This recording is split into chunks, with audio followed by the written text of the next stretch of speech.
I want to file a missing person request. Missing child. Okay. We cannot file a missing person because they're not missing. They're not missing. They're not missing. We know where they're at. We've already checked the welfare.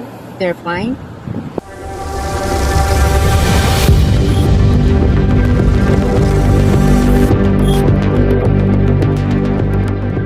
Today I have Professor Paul Boutron with me, and we're going to go over missing children's reports and Laredo PD.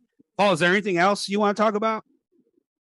No, just whatever you want to talk about. We can talk about the continual abuse. Yeah, for people that don't know, let me just introduce Professor Paul Boutron, because the way I know you is you are instrumental on helping us get interference with child custody addressed here in the state of Texas, and you've done a lot of work. I've met you through the advocacy, but I want people to hear more about you. A lot of people don't really see you doing a whole bunch of advocacy stuff, so I just kind of want to hear from you what you've done to let my followers know what you have done for the advocacy. Well, just like you and many others that are out there, we share a common path, and that common path is that we ended up without our children through the courts, right? And sometimes we're lied to by lawyers telling us that we have 50-50. Then you end up knowing that it's not that way. And what starts one way in the mediations and what starts one way in conversations ends up another way after the court is done. Okay, and so we were going to get into the video. You recorded a video with Laredo PD, is that correct? A long time ago, yeah. And can you walk us through that video? We're going to show a clip, and this is about missing children. It's a huge issue for the state of Texas. You have children that go missing. You have children that are trafficked. So when a parent wants to know the location of their child, especially a father, to me, there's a concern there. Would you agree, Paul? Of course there is. But let's start it off, because I know when it occurred, it was the Friday before the pandemic hit. Okay, before all the closings occurred. So it was spring break. It was a Friday. Granted, my children are now aged out, and when this occurred, there were still, we still had the joint managing conservator, right? And so it was my time for spring break. So the kids had gotten out early from school, so I went to go pick them up in school, and they were nowhere to be found. So when that occurred, this was during your time, right? You were supposed to pick up from school. Yeah, starting spring break, which the vacation started after school, and they ended up getting early release, which was 12 o'clock noon. So when I went to go pick them up, they were nowhere. They were not there. And then after that, I passed by their mother's house, and they weren't there. So I spoke with several others, and as well as I spoke with my attorney back then, and he basically said, take a witness with you and call the police and take your court documents and so on and so forth. And we all had been also talking, because we all had gone through several of these entanglements over the years, correct? And when I say entanglement is that, we started understanding how the police act and so on and so forth. And don't get me wrong, there's a lot of good officers out there, but in this particular case, I end up coming to the mother's house around 4 o'clock in the afternoon, and I call the police, and the police got there, and she's driving up without the kids. So and she doesn't have the kids. No, she doesn't have them. And okay. I said, well, it's my weekend. She goes, well, you're not going to get them. So I proceed with filing a 2503 interference with child custody, and the police officer. And that's a state jail felony. That's a state jail felony, correct? Yeah. Absolutely. That's what doesn't happen. And what occurs is that the police officer goes over there and explains to her what's going on. And she turns around and says, well, he'll get the kids at 8 o'clock. Okay. So now she's dictating over the court order when you're going to see the children on your time, right? Absolutely.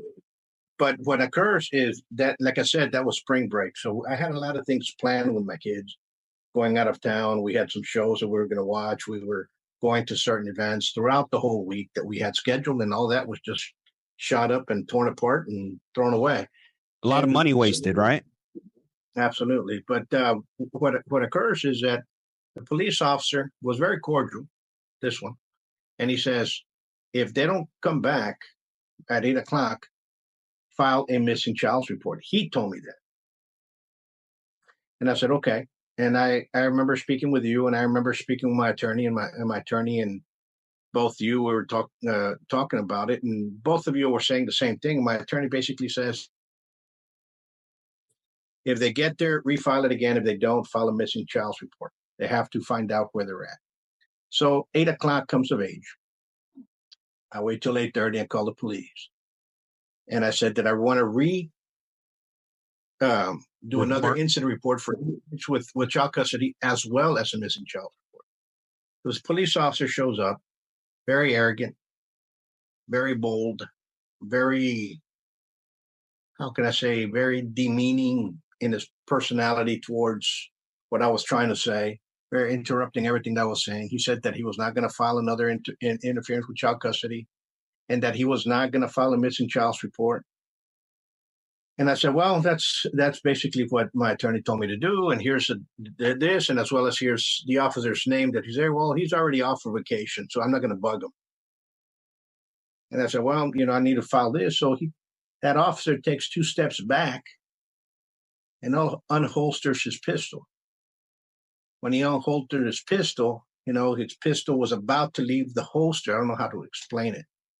He had his hand on it, and it was, the barrel. If I do this and this is a holster, the barrel was about to leave, the holster.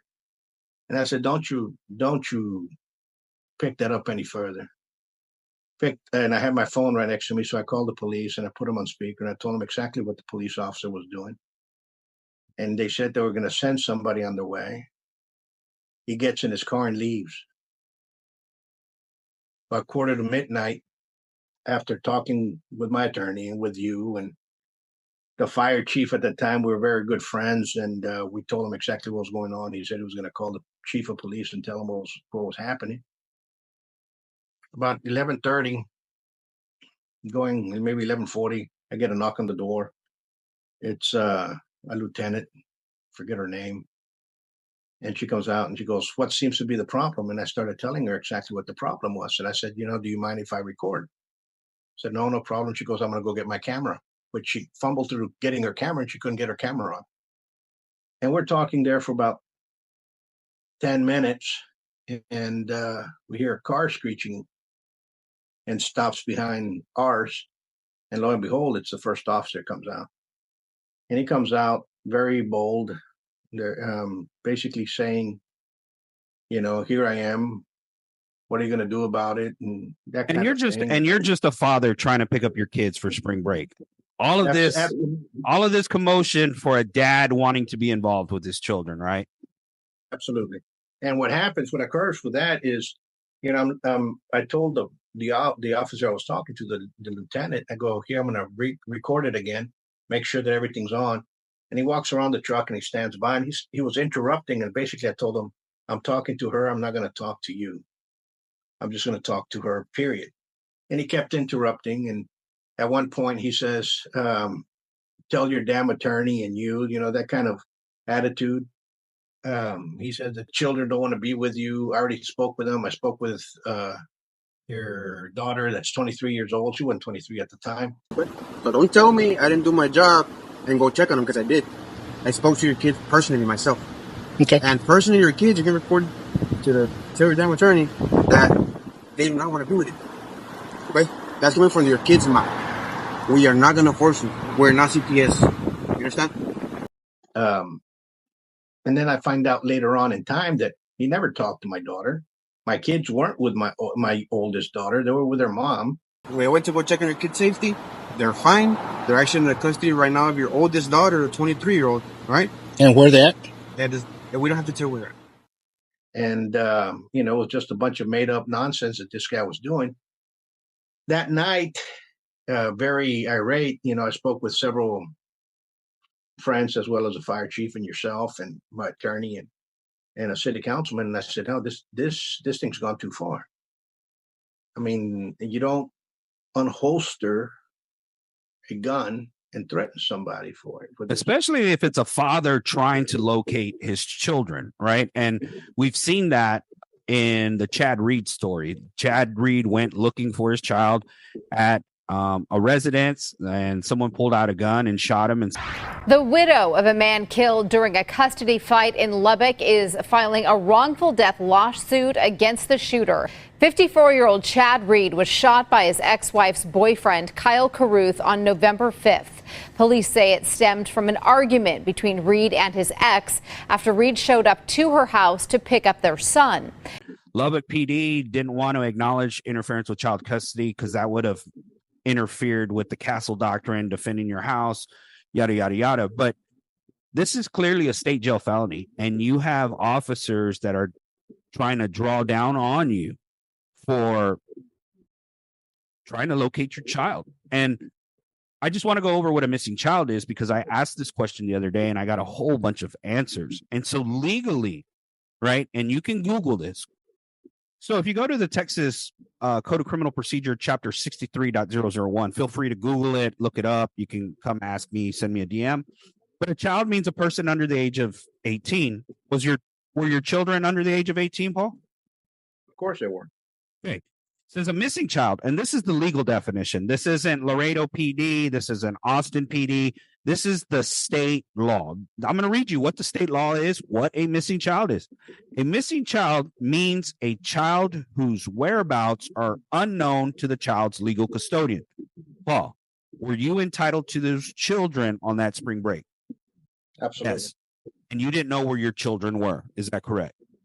Absolutely. Now, nothing in this law, and again, 63.001, says unknown to the child's legal custodian. The judge has awarded you as the conservator during spring break. And so this doesn't say unknown to Laredo Police Department deputy or sheriff or police officer. It says unknown to the child's legal custodian. So if you were supposed to be in possession of that child and the officer blocked that, now he's trying to draw down on you. Those are some serious issues. You have men, you have fathers stepping up to the plate, looking for their children. We have mothers that are violating the court order. Then when these fathers appear to pick up their child and they're angry because they have things planned for spring break, they're spending money on tickets, on flights, on bus tickets, or wherever they're going for spring break, people are putting deposits down. And now parents, sometimes women that are retaining the children, right? They foil those plans and dad gets upset. I've been in that situation. That's kind of why I've advocate for everyone to follow the court order. So let me tell you a little bit. Here's one more thing about missing child, and I'll give it back to you. So a missing child, they have 4 elements of a missing child.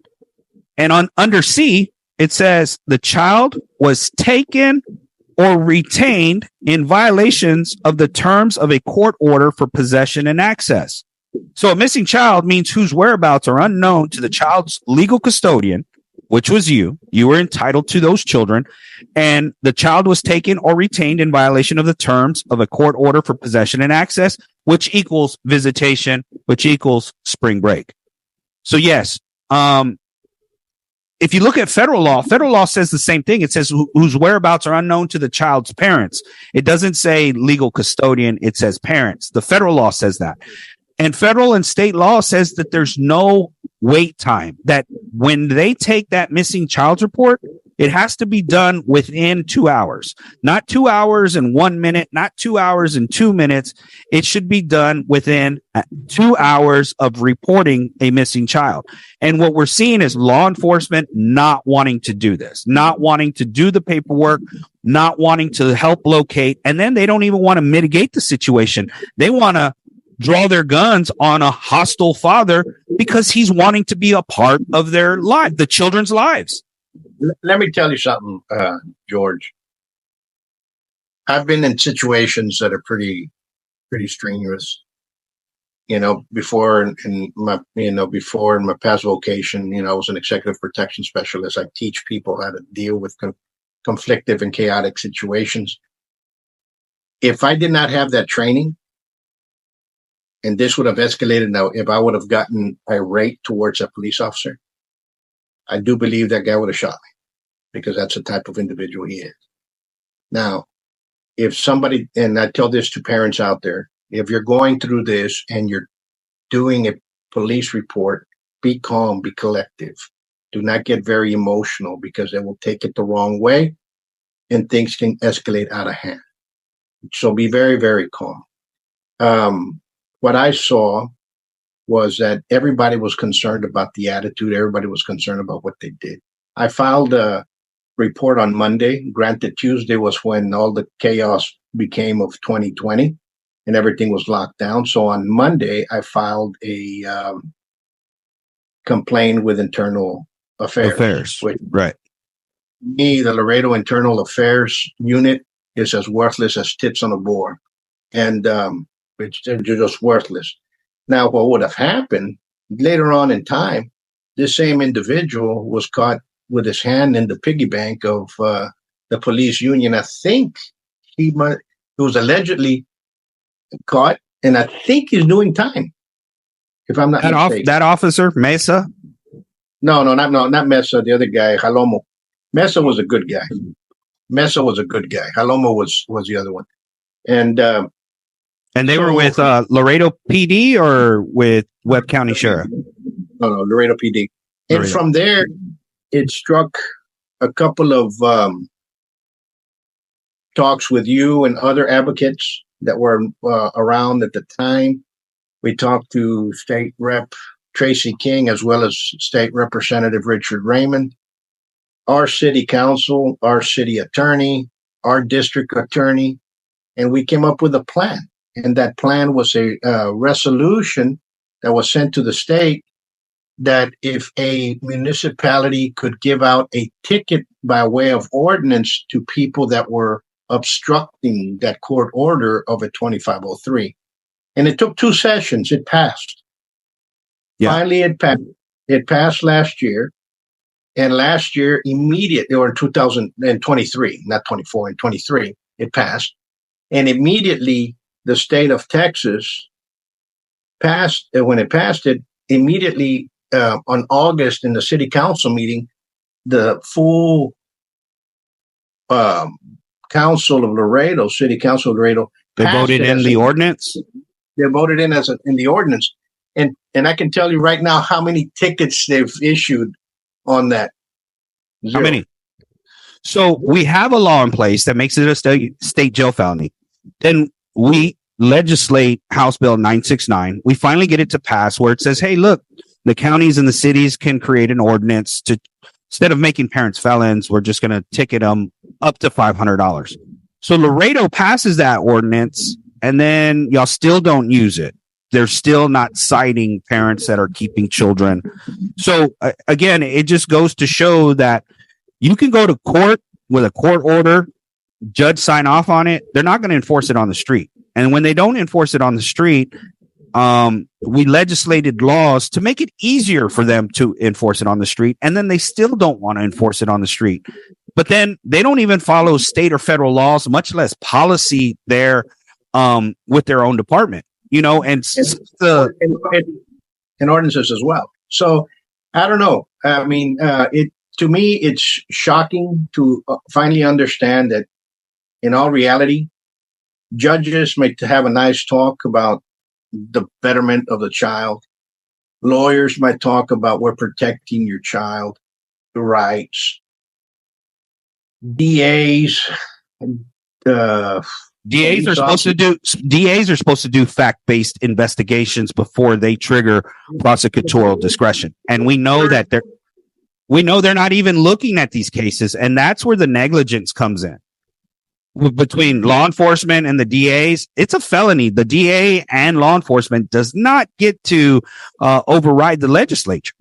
And that's what they're doing. They're saying, hey, look, We don't care if there's missing children laws on the books. We're just not going to obey them. And that violates policy, because the policies that I've looked through from various law enforcement agencies throughout the state, a lot of these policies state that you can't discourage the public from making a criminal complaint, much less a missing child's report. And when us parents are looking for our children, whether they're with the other parent or not, with a grandmother, they said your children were with your daughter, your older daughter who's 23. And I'm just shooting from up here, right? She doesn't have court orders of those children, and she's not supposed to be in possession of those children. You are. And if mom left the children with your daughter, which you said didn't even happen, right? Now the officer is going on record saying, hey, your children are with your older daughter. Now he's lying to you on top of that. We have issues. Absolutely. The issues, and that's why I advocate. I love advocating with you, Paul. I'm glad my kids have already aged out, and I feel sorry for everybody else that's still going through this, and especially starting on this path. It's a long path. Continue fighting for it. Our children are worth it, worth the fight. What I have realized in the 12 years plus that I got involved in do this over a decade is very simple. I've realized that the police officers, principals, counselors, lawyers, judges, they could give two shits about our kids. They could care less. What they care about is having a huge array of young teens that are inside our penal system, turning adults inside our penal system for them to have jobs for the next guys in their jails and so on and so forth. So to me, I think this is just a money racket making thing. That's my opinion. I do not trust them one bit. I think the state bar won't help you. They could care less. This is a system that is very much tainted, and this is a system that they have produced. And my people might say I'm crazy, but I think it's just to feed our penal system. Well, I agree with you, Paul. Thanks for letting me interview you. You always have great insight. I love that you've helped us carry the interference with child custody bills into law. You and Representative Richard Raymond have done a fantastic job behind the scenes for this movement, and I can't thank you enough. But to end this segment, remember, a missing child is whose whereabouts are unknown to the child's legal custodian. Not police officer, not sheriff deputy, not district attorney, not lawyer, unknown to the child's legal custodian. If you're a joint managing conservator, you are a legal custodian. You have rights. You have rights under 151 to have physical access to your children. Other than that, I just want y'all to be able to understand what a missing child is. I think it's very important. They have 2 hours to put the children into the NCIC. Sometimes they're not doing that. That is law. Not only is it state, but it's also federal law. So do look up your code of criminal procedure here in the state of Texas and go to chapter 63 and read 63.001 and 63.009, law enforcement's requirements on taking missing children's reports. It says what they shall do. If y'all have any more questions, feel free to reach out to me or Professor Butron, and we'll happy to walk it down with you. For those watching, we'll catch you next time, and thanks for watching. Okay, we're all recording. And I told your officer here that I wanted to file a missing child's report. Mm-hmm. And he denied that. Under state and federal law, he denied that. Okay? I want to find out where my children are. We were supposed to be getting a well-being. It's not given by now. It has not been given now. Okay? And it's now need to argue or try to correct anybody. Thing is, where are they? Understand? Right. And that's exactly what I want to do. I want to file a missing person request. Missing child. Okay? We cannot file a missing person because they're not missing. They're not missing. We know where they're at. We've already checked the welfare. They're fine. They're in Laredo. They're in Laredo. Okay. So we cannot file a missing person when we know that they're here and we've already been contacted with them. So that is why we cannot take a missing person report. The issue of them not being with you right now has already been addressed by Officer Mesa by filing the interference with child custody. So that's already been taken care of as far as you not having them when you should have them. And all of that, you can talk to your attorney. You can talk to the judge regarding the situation of not getting them during this week when they're supposed to be with you, not knowing where they're at. All of those issues could be addressed civilly with your attorney or with the judge, whoever handles the case or whoever's handling the custody between you and your ex. And as well as the DA, correct? Right, the DA. So yeah, of course. So there's going to be two courts. There'll be the DA court, and then there'll be the custody court, which is Well, totally different. we don't know the specifics as to how they're going to split it or who's going to handle what. But yes, I mean, we're filing the report because, again, based on your decree, like you're supposed to have them on this particular time. You don't have them. That's why the other report was filed. But as far as missing person, we can't because we know where they're at. We know that they're fine. And, for whatever reason, they're not wanting to be with you or they're not letting them be with you. But, it doesn't fall under the missing person when we know. Missing person is actually, we don't know where they're at. We don't know their well-being. So a report like that would be filed at that point. This is the first time I found out that they're doing okay. You did not tell me that. I went to her. That's what she knows. Okay, understand? So when you were here with me, you did not know that was going on. You can address me so I can talk to you. Sure.